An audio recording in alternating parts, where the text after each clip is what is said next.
In today's episode of the Pathway Presents podcast, I have an interesting guest here with me today. I'm with Daniel Benin. He's sailing over as a hiring advisor over at Hired Hippo. And basically, they allow you to apply at the top startups jobs around in just a matter of seconds. So today, we want to deep dive into Hired Hippo, what it's all about, how it helps, number one, on the employee side, so the candidates, but also for the employers. And for sure, learning a little bit about growth and growth strategies like we always do on the Pathway Presents podcast. So, Daniel, welcome to the show.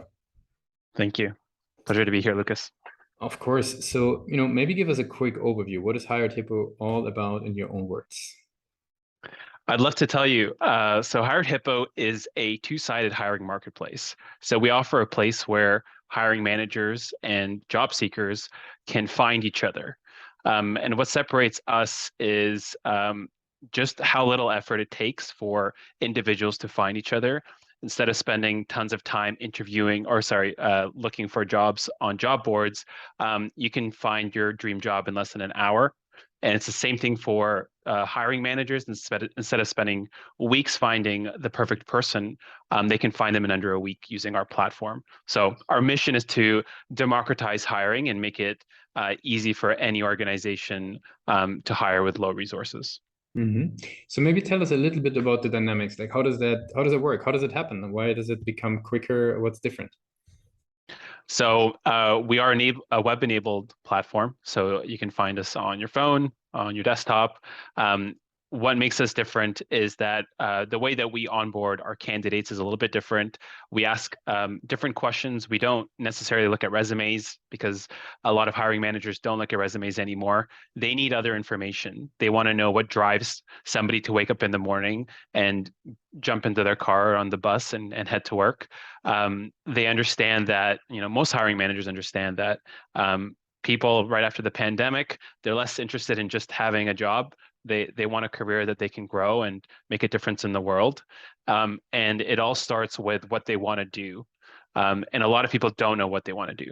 So Hired Hippo first helps that candidate understand what their skills are, where their placement is in the market, and helps them find a job that suits them. Mm-hmm. Very cool. That gives a clear overview. So, what types of companies and organizations or startups would sort of be a great fit? Is that sort of at any stages of the life cycle? Is there a certain amount of funding that they typically should have had? Is there a size of teams? There are open positions. Like, what makes a good fit for a startup to get started with you guys? Mhm. So I know you're going to hate the answer. We're good for everybody because we work with small, medium, and large companies. I would say our sweet spot are for companies under 50. These are, growth companies who are, slowly or quickly growing, and they don't necessarily have the staff to help with hiring. So they may have hired one recruiter or maybe two, but they still don't have enough resources to go out and hire 10 new people because it takes a long time. And so with under 50 people, we basically replace what a recruiter would do and enable some of those recruiters that are already working to fill more roles more effectively. Okay, that makes a lot of sense. Now, who within those organizations would typically, identify that higher tip was great for them? Who's the champion? Is it actually sort of coming more from the founder side of things, or the CEOs of those startups, or the leaders, or is it actually coming from the HR teams themselves who, pick it up? I would say first and foremost, it's the founders that identify that something's not moving as quickly as they'd like to, getting pressure from VCs to grow quicker. And then we see a lot of leaders in their departments. So customer success leaders, sales leaders, who are left with the responsibility to make those hiring decisions, will work with them because what they've noticed is that the candidates that they get from our platform are much better at fitting that role than just anywhere else. I see. That makes sense. Now, how do these guys, those founders and CEOs, how do they learn about Hired Hippo? What's the journey of them looking like? In other words, what are the key client acquisition channels that they're getting started? So that's a great question. We are very big on LinkedIn. We believe that LinkedIn is, one of the most effective media strategies for ourselves to publish our thought leadership and be in the conversation, because a lot of sales leaders and marketing leaders are sharing information on LinkedIn. We do a lot of events as well, in-person events here. Well, now we do them in person, but before they were all virtual. And our goal is to sponsor events and to be at events where individuals are just talking about the challenges in the hiring. The hiring process goes through so many ups and downs. As you know, there's mass layoffs right now, but it doesn't mean that companies aren't hiring. So there's a lot of confusion for startups. They don't know whether they should go on the gas and hire more or slow down because everybody else is slowing down. So not only do we help people hire, but we provide a lot of information to those companies as well. Okay, that makes a lot of sense. Now, what role do you think the website plays, particularly for the employers and their journey? Like, how do you see that fitting into their journey, on how they leverage the page when they're getting to know you guys? That's a great question. So early in my sales career, I had a CEO that told me that they didn't want to create sales collateral. They just wanted to keep the website updated. And that was my sales sheet. And that's the way that I think about the website right now. I should be able to get on a call, or I should be able to have a conversation with somebody and lead them to the website. And basically everything that I've told them should be reflected on the website. The value proposition should come in very clearly.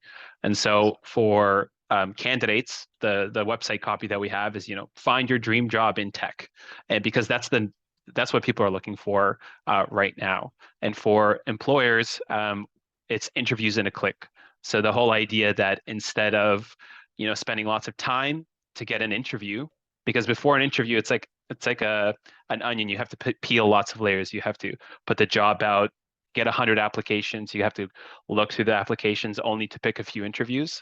Whereas our journey, we will get you those interviews up front and save you all that effort. I see. Now, what have you learned? I mean, you mentioned you come from sort of the sales angle. Marketing is brought in. What have you learned? Like, what makes because you were talking about the website being the sales sheet. What makes a website great in converting folks that are on there? Is there anything that you've picked up over the years or with Hire Hippo that you think actually is an important contributor for people to actually, while they're on the pitch, actually take the plunge and getting started or getting in contact? Absolutely. I think it comes down to the message that somebody first reads when they land onto your website. If it's not directed at that person, particularly whether it's the problem that they're having or their position, it's just is going to go right past them. And so our messaging is really targeted to the founder or to the leader of an organization, because they're usually the ones that are having this issue. I find that the buying journey is a lot easier when somebody lands on the page and feels like it's made for them. And so the general website does that. We have landing pages that speak to other decision makers as well. But I think that's the most important thing when somebody lands on a website, that it speaks directly to them. If not, you're going to lose them. Makes sense. Now, we talked about what you guys are doing, right? We talked about, about the experience of the candidates, about the experience of the employers. We talked about growth, the channels. I would love to learn a little bit more about yourself and your journey in sales and marketing. So, maybe tell me, like, there is so much content, right, that you could learn about and educate yourself with when it comes to growth and marketing and sales. Like, where do you personally like to learn? What's your sort of go-to places? Where do you personally identify, high quality content for you? I read a lot of books. I've tried so many different learning platforms, Masterclass, Blinkist, just because I've found myself, I love knowledge. I'm a permanent learner, and reading books is very time consuming. So I've looked into other. I think another one that's really good is Lucid, which is like a visual representation of books to help you ease the concepts into your mind a little bit better. But yeah, another one recently is LinkedIn, really. So some of the best content does get shared the most on LinkedIn. So when I sign in, oftentimes I will see a lot of really great marketing ideas that I haven't really thought about, and it's great that it's just there in my face and I don't have to go and search for it. And so I got you right that you're using sort of Lucid and Blinkist to sort of like shorten the time of reading books a little bit, or do you go to the paper Exactly. ones? Okay, perfect. I Once see. in a while. I see. Very good. Now, as we slowly sort of approaching the end of the interview, I would have some rapid fire questions for you to get to know you and your journey a little bit better. You ready for those? I'm ready. Actually, the first question is right on the topic. What's the last book that you read through whatever, medium that you just mentioned? I just read what is it called? The Journey. It was I'm forgetting the title, the author of the title. No worries. So what was it Um, about? Give us a quick blurb. it's about stoicism and just standing up in the face of adversity. And there's shitty times all the times. There's pandemics and there's wars. But the way that you kind of pick yourself up and give the energy to people around you is how you'll be remembered and how you'll make an impact in the world. After this pitch, people are going to be longing for the title. So maybe if it comes back to mind, let me It's know. somewhere. Very good. Worst case, we put it in the show notes. What is one single thing that your company is focused on the most at the moment? The number one thing that our company is focused on right now is identifying who our ideal client profile is. So we have a number of different customers, people who buy and people who make decisions. Mhm. We want to condense it into one person so that we can, put all of our, energy into selling one way. Mhm.